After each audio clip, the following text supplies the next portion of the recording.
Kay, I asked you a couple weeks ago, like, now thinking back on it, it seems kind of silly because it was literally like 2 weeks before Black Friday. I'm like, do you want to come on a podcast? And you're like, yeah, absolutely. And I'm so glad that you said yes, because again, we've kind of crossed paths, throughout the years as I have stumbled into your store, and I'm like, I'm not going to spend anything. I'm just going to look. And then all of a sudden I'm like, why do I have $150 in a bag right now? I blacked out, and that's it.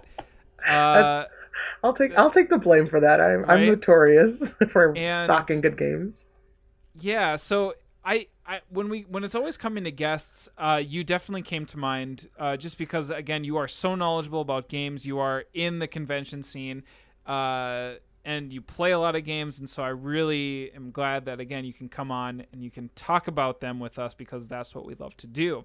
So I think really just to get kind of started off, Kay, is just how did you come about with board games? Like, when did it all get started for you? Was it when you were a wee one, a young tiny person, or was it recently? Regale us. Of course, I'm actually quite flattered that you guys asked me. So thank you for having me on. Absolutely.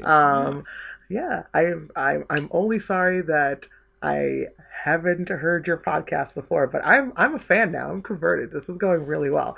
Yes. We finally have a listener. Woo! We do. You can add one. And we got t-shirts. This is all coming up Millhouse right now. Oh man, this is awesome.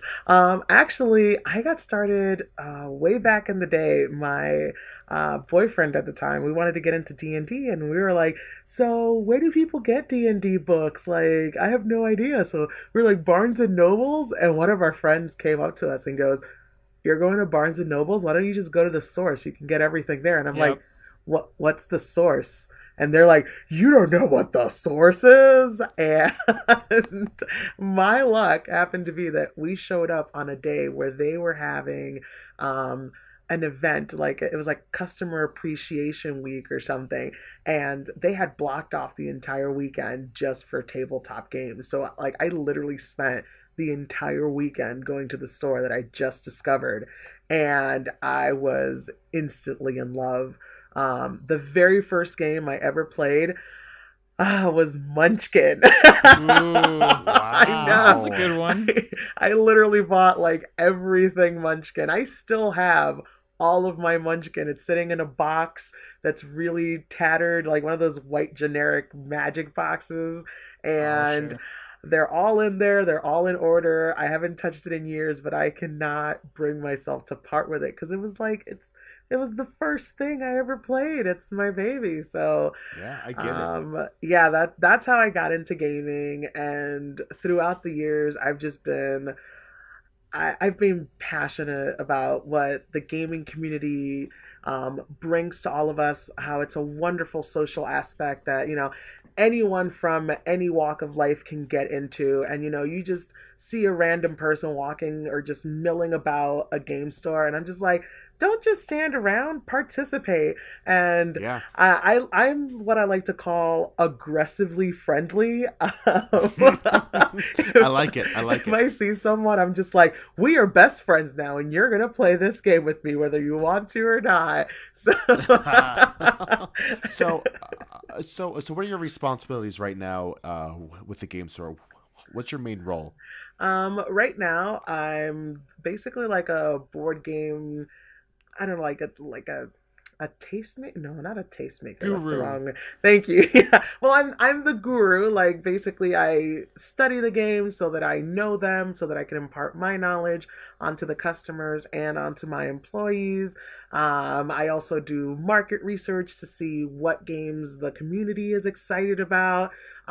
There's just so much that's involved in it. It's literally my lifeblood at this point. Or I spend hours of the day researching board games. Hey, so do we. That sounds like a great job.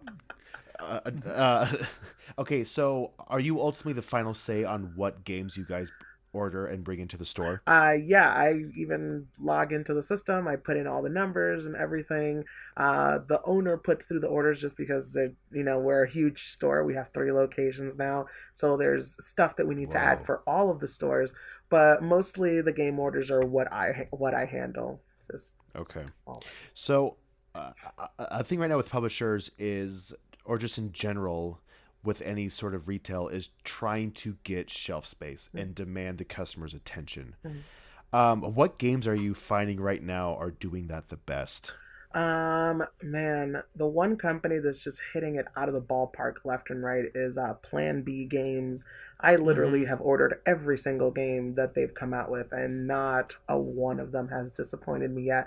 And if you guys aren't familiar, that's the company that makes games like Azul, Century Spice Roads, Reef, and they have such beautiful art on the boxes. It just attracts people immediately, but the gameplay is super solid with all their games, and they're the kind of games that are easy to teach, but difficult to master. So you can Hmm. definitely get down and teach it in about 5 to 10 minutes, and before the night is done you'll have an instant board game fan.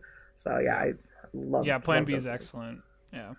Okay, now on the other side, um, what games are kind of not doing as well as you thought they would do, or are just kind of staying on your shelf and not moving as much as you thought? um Surprisingly enough, like Kickstarter stuff. We have Uh-huh. It's getting to the point now, believe it or not, that actually it's not just the game stores and just general people who are backing Kickstarter. I'm noticing our distributors are actually backing Kickstarter. It's a way for them to guarantee that they have the games available for their retail Hmm. stores, because you have all these retailers who well, the game companies who go on Kickstarter might sometimes have a retailer pledge, but by the time the retailers get around to doing the research that they need to find out about the games, it's from customers who have missed the Kickstarter and were hoping that their game store had backed it, only to realize that they missed it. So the distributors are just cutting that middleman out and just saying, hey, we're going to back hundreds of copies of this game and have it available in our warehouse. So at the same time that the other backers are getting their copies, you can have it available for your retail Hmm. store, which is Nice. awesome for us. But sometimes with Kickstarter games, it's so hit or miss. The hype is really strong while the Kickstarter is live, and then sometimes you get the people who really want to jump on that hype train and buy it immediately, and other games that just kind of sit there because, oh, some new conspiracy theory opened up against that particular game company, and all of a Hmm. sudden everyone is backing out. So yeah, unfortunately, Kickstarter games, they're still a gamble. They're still a really huge Yeah. Yeah. It's gamble. really. Did you ever sell that copy of Who Goes There? Yeah, I think it Okay. sold during Black Friday, and Okay. that one surprised because we did really well with The Thing. There's a lot of The Thing fans at our store, so I thought it would just fly off the shelves, but it was still there until Black Friday. Yeah. The thing has actually had a distribution to half price games of all places. It was really weird. Hmm. Like they have like new in shrink copies of the Thing Outpost 31 or whatever it's called. I Hmm. actually bought the Thing at your store. And then I saw Who Goes There, which is like the Thing done with like super minis and like kind of more Yeah, board and stuff like that. And yeah, it's like it the was on the fan shelf for made version. yeah. So it's like I was So so that's the short story that the thing is based on, right? Yes, maybe I'm not I think so. it's a Yeah, short story, and then they made a movie about it in the '80s, and it has like a huge cult following. So yeah. that's right. Okay. yeah. So okay, so one thing that I'm kind of curious about, Kay, is that when game stores so there's a huge, I think, what should I say? Like I think there's a lot of people that want to be able to open up their own board game store, and Mhm. when you talk about board game stores, it's all about that Magic the Gathering is the backbone of board game stores. So how has Level Up kind of whether embrace that, or how did they kind of come to the point where they are at today? So like they do have three stores in our South St. Paul, Egan, and I think what is it, Minneapolis? Yep, Minneapolis. Yeah. We purchased Mead Hall Games earlier last year, so they are now part of the Level Up family. So yeah, if you try to find a Level Up in Minneapolis, you're looking for Mead Hall. You're right. Yep, I've been to both. It's like it reminds me of an old time like. So it's weird because they're like in a downstairs. You have to like from street level. You have to walk down some stairs. It reminds me of like an old tavern, like you Oh would yeah, experience in because there's like old wood floors. You're like underneath, in like the, you know like a basement level, and it's like if it had the right lighting, it would have been like Oh, you should go like now because we're in the middle of remodeling and adding a couple of surprises that I am not allowed to discuss. nice. But yeah, we're in the process of remodeling, so we're adding new fixtures. We knocked down a wall. Yeah, it's Oh, it's gonna be gorgeous when we're done. But with like everything, it takes time. So hopefully we'll have another huge grand opening for it, and we'll unveil the new shiny meat hall sometime soon. nice. So, Um, but yes, we got so sidetracked. I forgot what yeah, you were I know. I was saying. gonna be like, Magic the Gathering, Yeah. like again, that probably still plays a key role with FLGS, right? Yes, definitely. I feel like Magic is that game that's just never going to go away because it's so ingrained in the community. I feel that before people even recognize that board games are a thing, you can tell them, "Oh, I play Magic," and they'll know instantly what you're talking about, even if they themselves don't play or they're not too familiar with the rules of the game. So in that sense, it is a huge part of our community, and that's something that we embrace and level up. We try to support all aspects of the gaming community, and Magic has been a great support and a great source for us.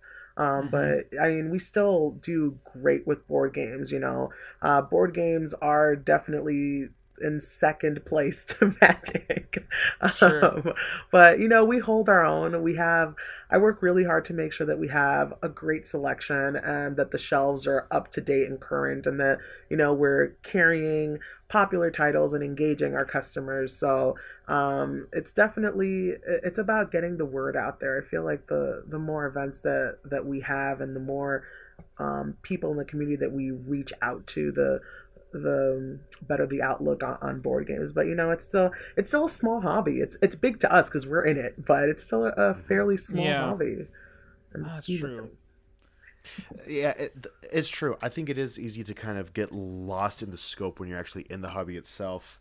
What are you guys doing to kind of compete with online retailers? And I know that's talked about a lot, but how are stores surviving in this time frame with online retailers? Um, Honestly, the best that we can do is we offer our own discounts. We do 15% off of MSRP, which with MAP pricing, I don't know if you're familiar with that, but it's Oh minimum yeah.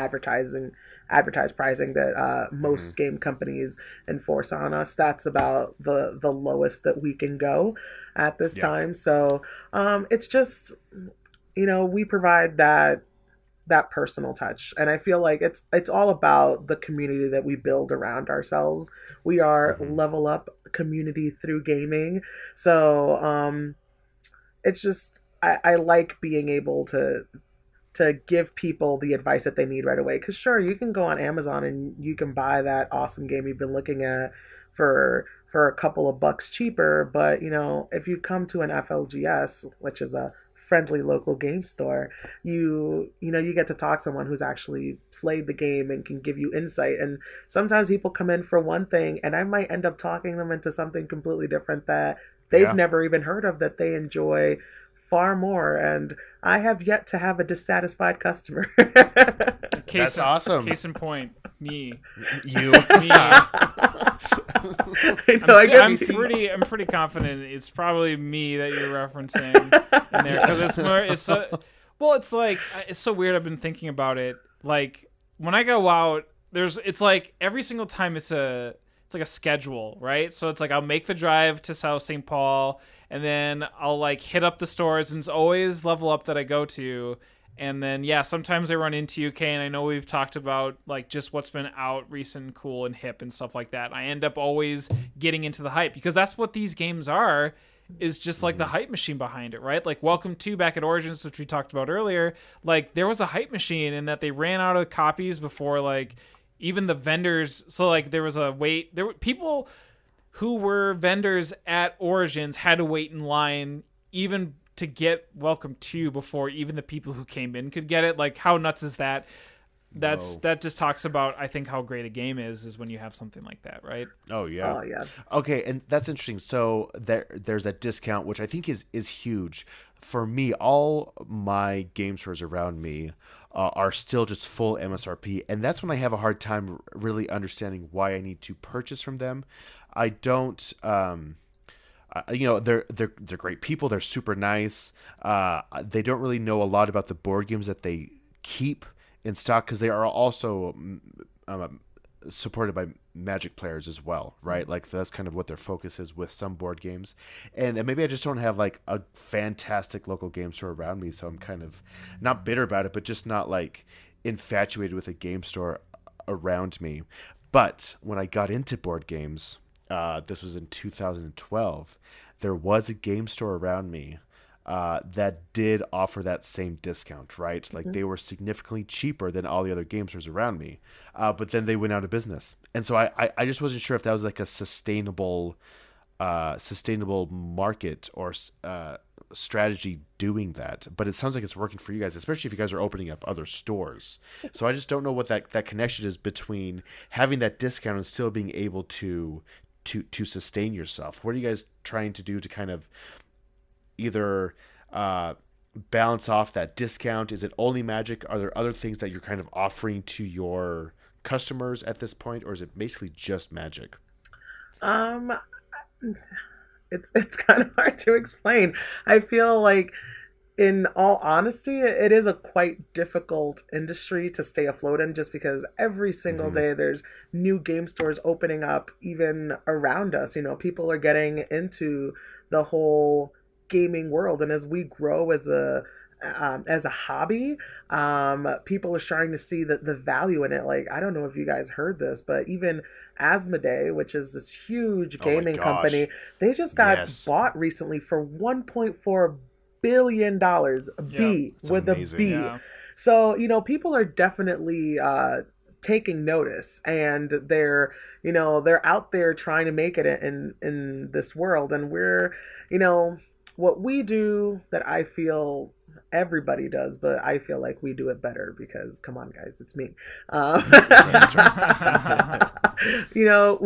we engage our customers. We know them by name. We know, I have customers that I literally know their play style, what they like, what their favorite designer is, and as soon as I hear even the slightest whisper of a game, I'm messaging them or emailing them, hey, this hot thing is coming out. You want that hot thing? Yeah. I got it for you. So, That's I'm interesting.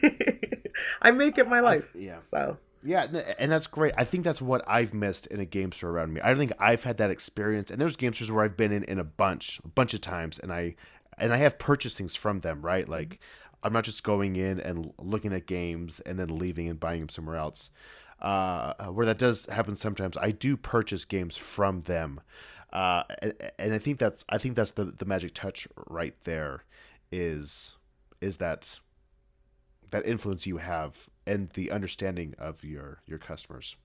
That makes sense. Okay, I actually kind of want to turn it over to you as a board game player. For me, there is I've come throughout my board game career now following designers and what they're putting out and stuff like that, or themes that gets me interested and excited in board games. So for you as a board game player, for you personally, what are the types of things that you look out for, whether it's different illustrators like Kwanchai Moria, different designers like Michael Wallace, or publishers who are putting out games like, Fantasy Flight, Asmodee, Days of Wonder, etc. Like, what are the key things that immediately kind of pique your interest in being like, okay, this is something I got to check out, to this is like a not a prey one, a day one, like kickstart, back, pre-order, etc. Like, I want to know what kind of alludes you to what gets you interested into a board game. oh my gosh, I'm so glad you brought up Kwanchai because I love every single thing that he does. He's good. I am such a fangirl. I literally just ran up to Kwanchai at Gen Con and just screamed his name from halfway across the hall, which was hilarious because he just froze in the spot and was like, Do I know you? And I'm like, you do now. But man, I have to say, art is definitely key. I am such a visual person. I'm actually a visual learner. Like I need to like see the game, play the game, feel the pieces. But yes, if it looks beautiful, I am definitely in 100%. Or even if any game by some of my favorite designers, Uwe Rosenberg, Mm-hmm. Stefan Feld. Yep. I am so over that. Emerson Matsuchi, who, yeah, I'm Yes. all over those guys. So if I even hear a whisper about them working on a prototype or anything, I don't care what it is. I am looking it up on Board Game Geek. I am fanning it immediately, subscribing to the feed. Anything that comes up, I will see it immediately. So, yes, but firstly, art. If it looks pretty, I am gunning for you. Um, so yes, you yelled at Kwanchai Moria across the the dealer hall at Gen Con. Talk to us about Gen Con this year, and I know you've gone to many different types of conventions, but like how was your experience at a convention? Because you do say that you do invest a lot of time and effort into always keeping up to date with board games. So is it to you is Gen Con kind of slightly work related, or do you just go for personal reasons, or can you usually intermix the two? Because sometimes, especially for this podcast and for what I'm doing, it almost seems like doing work for board games, designing this podcast, it's fun and it doesn't ever feel like work. Um, let's see. I do a little bit of both. Sometimes I get a dealer badge and I go to the panels and all those lovely fun things that they set up. Last year, Gen Con, I feel like their panels are more focused on retailers who really have no clue what's going on. Mm, Sort of like, oh, you're just getting into gaming. Well, these are board games, and this is how you can market them, and this is how you can sell them. And um, I was hoping more for like sneak previews and super awesome things, and we got a few of those things, but very few companies signed up for that just because it's another thing that they have to hire people for and manage time for. So in that sense, it's not that great from a retailer perspective, but I've gone now to Gen Con twice as just a regular patron, and I feel like that is where you really get your value out of a convention because you're sitting at the tables, you're playing with the people, you're talking to the designers who are milling about, and it's such you really get the excitement that your customers would experience. So being in that sort of environment is what really invigorates me. That's what where I just jive. So I do love that perspective of the convention scene, being in it. um, so kind of a two-parter question. So, being to Gen Con, I know you've been to Origins. In the last couple of years, is there kind of like a convention that stands out to you personally that you've just kind of, if you could kind of grade them, you don't have to, but like if there was one that really specifically stood out for you, what would be that convention that stood out for you? I want to say that I went to Origins this last year was my first year going, and it is my new favorite convention. Mm-hmm. It is the hype is real. It is so convenient, and it feels like Gen Con, but it isn't super crowded like Gen Yep. Con.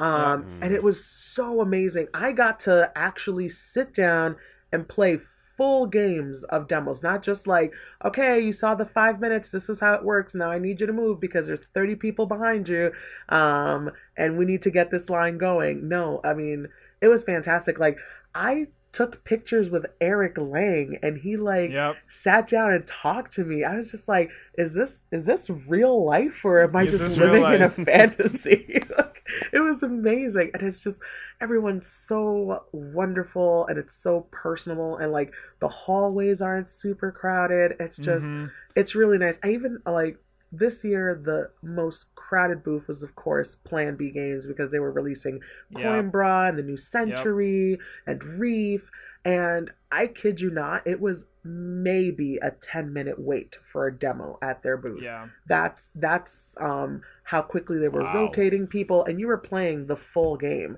But it was very, very nice to be able to feel like, oh my gosh, I can take everything in and I'm not being rushed around by a crowd. So, Yeah. yes, if you guys get a chance, you have to go to Origins. It is amazing. Yeah, and I'll echo that sentiment because I was at Origins and very similarly I was like having gone to Gen Con before and experienced the craziness, going to Gen Con or excuse me, going to Origins and have it be a Saturday where it's normally the busiest just because people don't have work. It still, the dealer hall felt like you weren't scrunched up together. There was nice space between booths. There was the only one thing is that the free play area was maybe a tad bit lacking. There was a pass that you could buy that got you access to like a library and tables that I think is not. There's maybe something at Gen Con where you could do that, but many of the big players are there. You said Eric Lang. I also, again, I got to meet Eric Lang. Not at, it was like 2:30 in the morning. It was really weird. That's a story for another episode. But Emerson Matsuchi, I got to meet him. I talked with him. The Sweetest guy. Sweetest guy. Oh my god, like we're friends on Facebook now. This is the weirdest thing. Like again, You asking myself too. asking the question like is this real life? Like this guy who has put out Spectre Ops, the Century games, like these are really awesome, like consider them gateway games, and I'm talking to the man who's did it and he's just like really caring about like taking the time out of his day, out of his demos to like have this really one-on-one nice conversation with me. It's like this is what I like about the community so much that I love it more than it's like the best non-living thing I could love, right? I love my wife, I love my dog. They're my top priorities. I love my family, and then board games comes, and then Jacob, and then I everything like that. else, I appreciate that. right? That's good. Hey, So you gotta yeah. mention. Anyways, yeah. So I'm really glad you said that. That's really cool. I really need to get to a convention. What? I've never been to one. What? I know. Am I a real board gamer? I don't know. I did our local one as a There's demoer for CMON once. Wait, there's Uh, SaltCon though. Have you been to SaltCon? Yeah. Yeah, it's at Salcom, but still, it's only like 1,200 people. Like, it's not a huge one. No, And it's that's a when I big one. demoed at. Oh, was that big? I I don't know. think so. Yeah. I mean, SoulCon's good. Yeah, and so I demoed at SaltCon for CMON once, and it was fun. I don't want to play games with people I don't know. I'm a grump. I'm just an old grumpy man. I Oh, think. I man. think that's what it is. I know. I need to let go. I need to just open myself up and Let just it go. go. Okay, I didn't do that. That didn't happen. Oh no, that's staying in. I'm just gonna put that on repeat over and over again. That's my new Oh. ringtone, baby. Oh man, what did I do to myself? No, it's true though. I understand the power. I understand like the effect they have on our community, and I think I just need to go and support that and change my attitude, like, and just support it and just do it. Yeah. Okay, so a question for you then: have you found that working in the industry has diluted your passion for board gaming, or has it made it better, or is it the same? Oh man. I think it's actually made it like 10 million times stronger. Really? Yeah. Yeah, just Yeah. because usually when you're in an industry or when you're in this hobby, you get a little starstruck. I get a little starstruck. Maybe it's just me, guys. Maybe I just like Oh completely no, blank out. no. But I have No, I get I have a Facebook album of all the people that I met and took. Like it's weird too because yeah. Like I don't think some people expect it. And Yeah. they're just like, you want to have a picture with me? Like, I like, and they're like, okay, they're excited. It's just like, it's very weird, but Oh, that's you know, awesome. But yeah, I think it's so much better just because I have a little bit of an in. Being with an FLGS, I at the very least, if my fangirl brain completely blanks out on me, I can go, oh, so I'd like to carry your games in my store. What can you tell me about them? And that'll carry me to the point where like then Ooh, I feel comfortable speaking to them. So yeah, clever. but it's so awesome. And then you get invited to all the secret parties. I'm not going to talk about that too hmm much, but um no, it's just well, there's secret I love parties. it. I love it. This is one of those times where like, you peek behind the curtain and it's actually a wonderland of adventure instead of just some grumpy old man pulling some levers. But That's me. it's a lot of fun. Jacob. That's me. I'm that grumpy old man. Okay.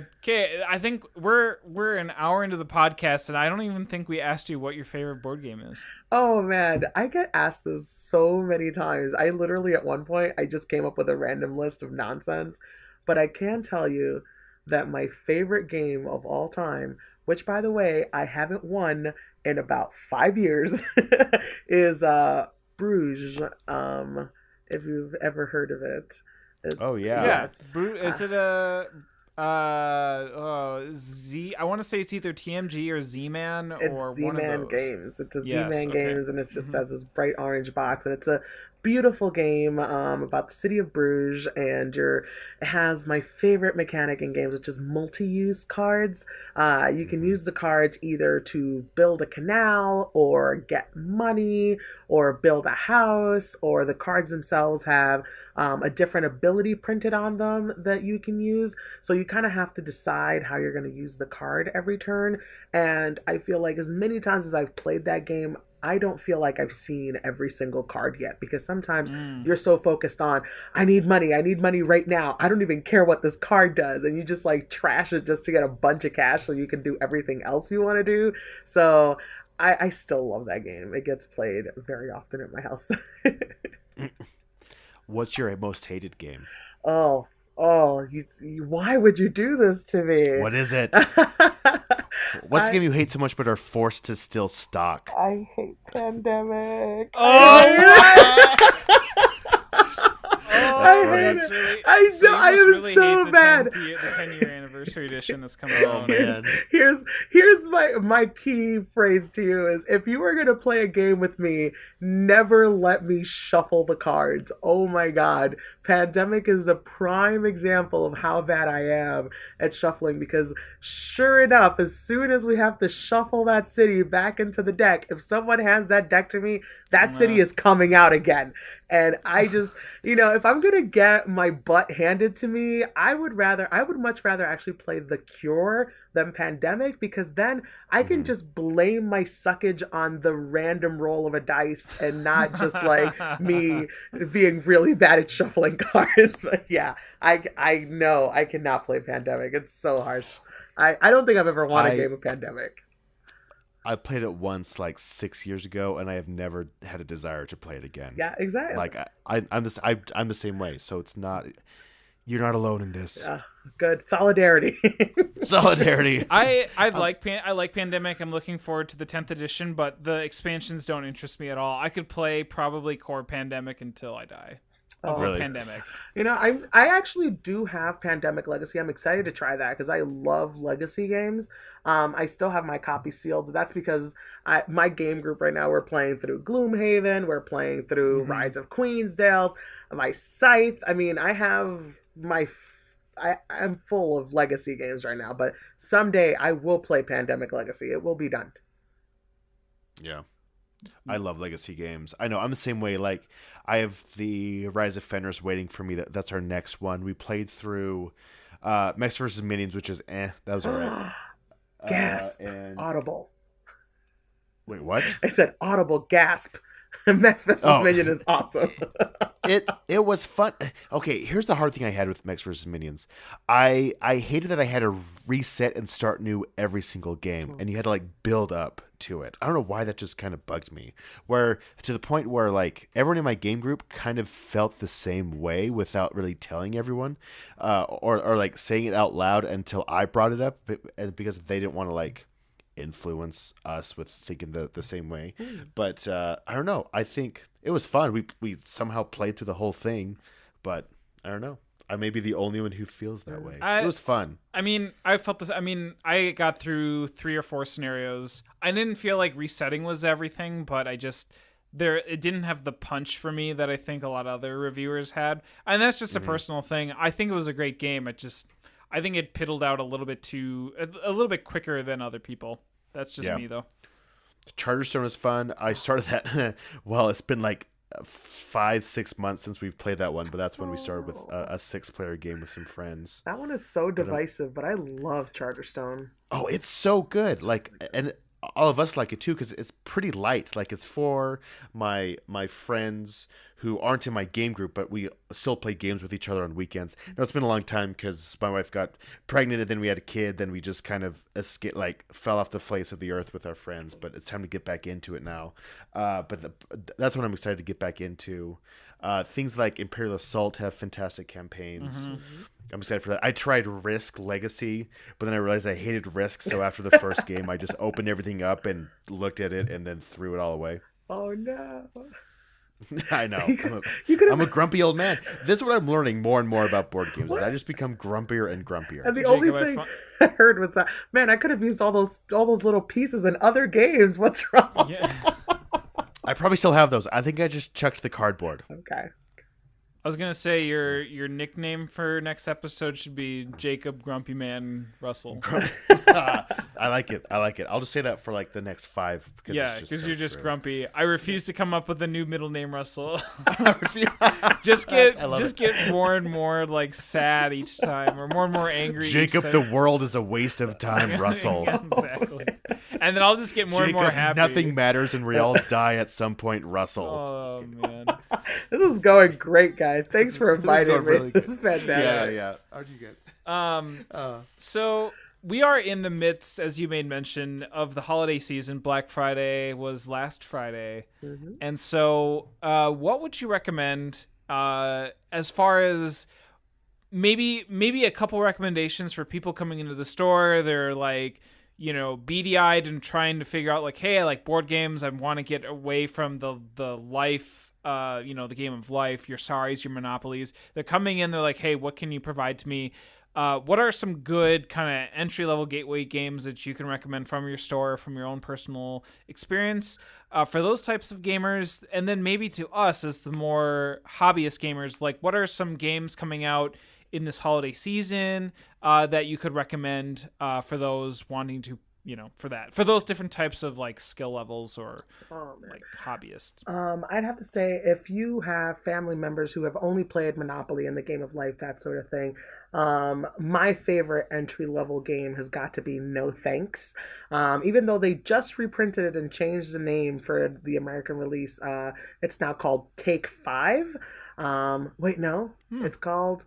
Oh, what did they? No, they renamed it.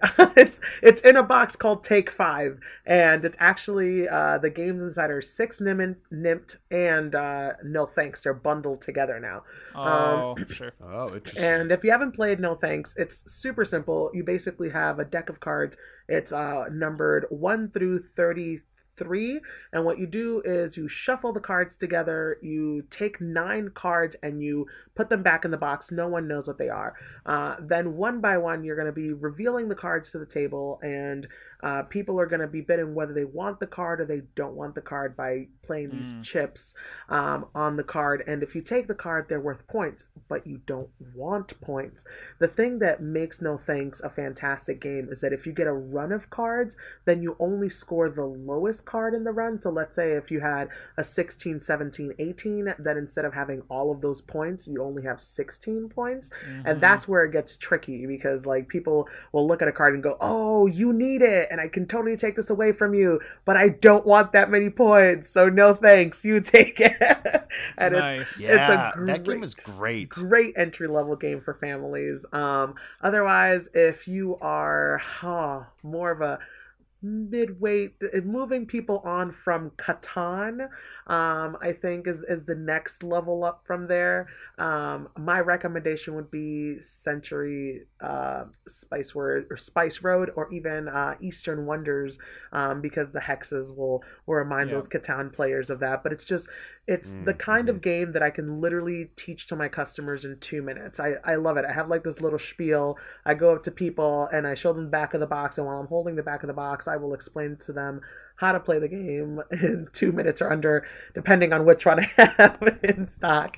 As you take their credit card and have them pay for it as you're supposed and put it in the bag and have a nice day. Exactly. So that one is fantastic for midweight gamers. And then for the super heavy gamers, what can I recommend that's Oh man, I'm still really into games like A Feast for Odin, but then again, I like Hmm. everything that Uwe puts out. So, I Yeah. need um, to try that oh, still. it's such a lovely media game with so many different options, and I feel like it's one of those games where you can take multiple different strategies and still have a fantastic time.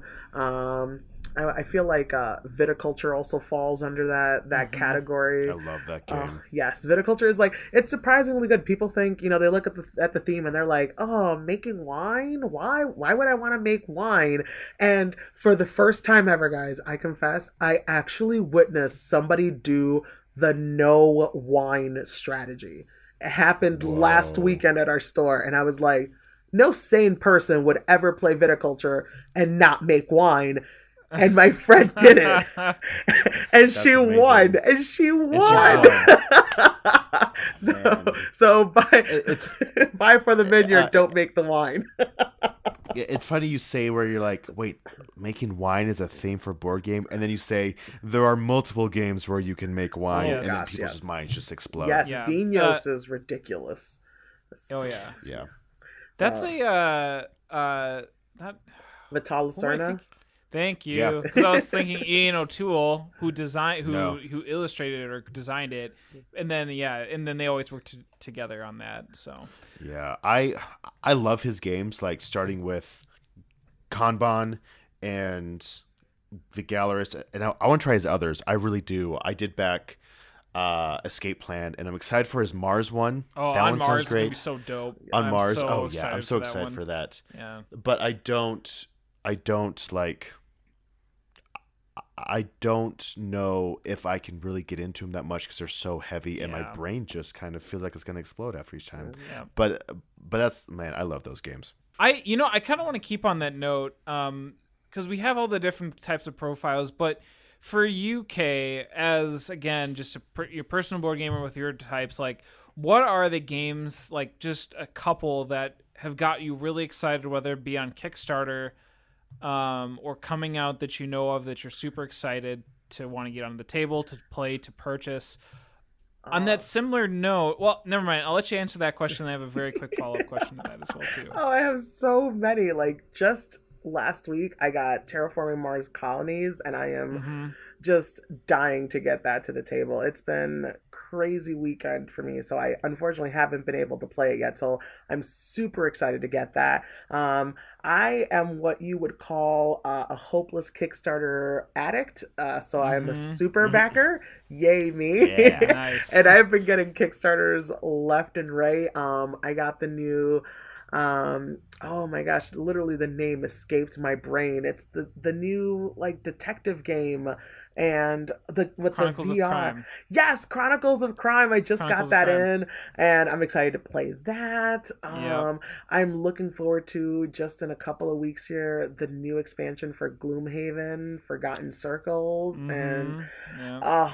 there's really like no end to the board game excitement. There's just, I'm looking through like the BGG hotness right now and going, yup, Blackout Hong Kong. I can't wait for Yep. that Blackout. one to come out. I can't wait for Underwater Cities. I just got Newton last week. Like Oh, my Newton! I want to play that so much. oh man, my wall of shame is literally the size of other people's collections at this point. So That's great. it's pretty Um, bad. Do you know when Blackout Hong Kong's gonna see a U.S. release?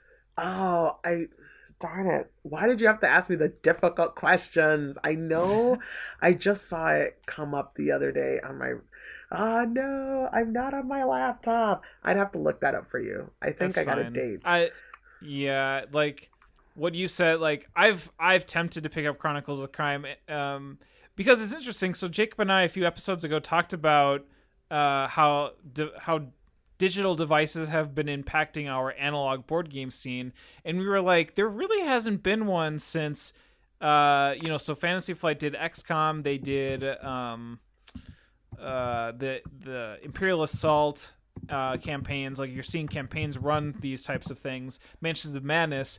I think Chronicles of Crime is like the first like out there board game in stores that you're literally like in a board game crime scene, like literally VR. right? I think that's like one of the more major applications of, I think, a digital device that I've seen in a while. Oh, World of Yoho, I think maybe gets pushed to the wayside, but they had a little not VR as much, but augmented reality thing Yeah. going on with the app. But yeah, it's crazy what they're doing with, and it's I know that people are going to argue, well, is it more of an app than it is a game? I'm like, it doesn't matter. It's fun, and I get to play it with my friends. Can I count that? Right. Wait. Oh, and I also thought Mask of Anubis. That was one that's another VR game. Have you ever that's heard about that right. one? Yeah, that one's awesome. Yeah, like it's like a maze, and you're trying to tell the person in the VR thing where to go, right? Yeah, that's the one. That's the Yeah, one. yeah, yeah. Wow. That sounds awesome. That's really cool. Yeah. Again, That's there's that. So like Nanty Narking got up for Pledge Manager along with Title Blades. I kicked one of those. I'll let you guess which one. Title Blades. No, Really? Nancy Narking. You know why? Oh. Because I am a huge fan of Discworld, and I'm never gonna get my hands on that game. It's like ridiculously expensive for collectors. So once I heard that Nancy Narking was a remake of that game, I was like, oh, I gotta have it. I gotta.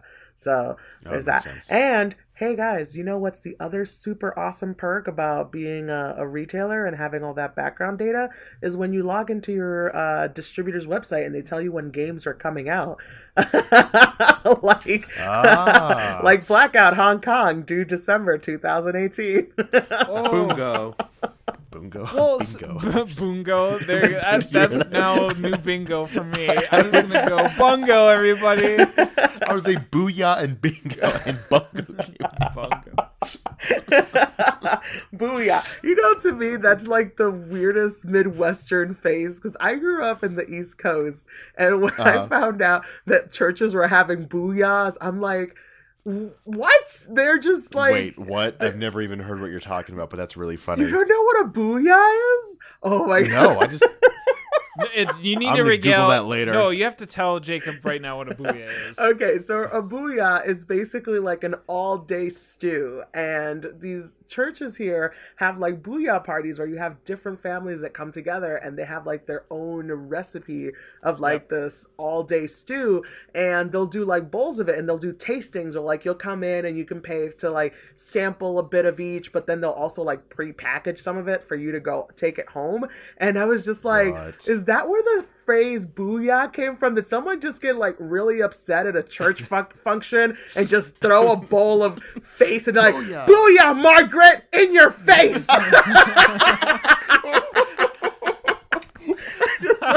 Stupid Margaret. It just became that's like really this good. total hip hop Oh, man. scene. I'm really phrase. hungry. That makes me want to go eat something now.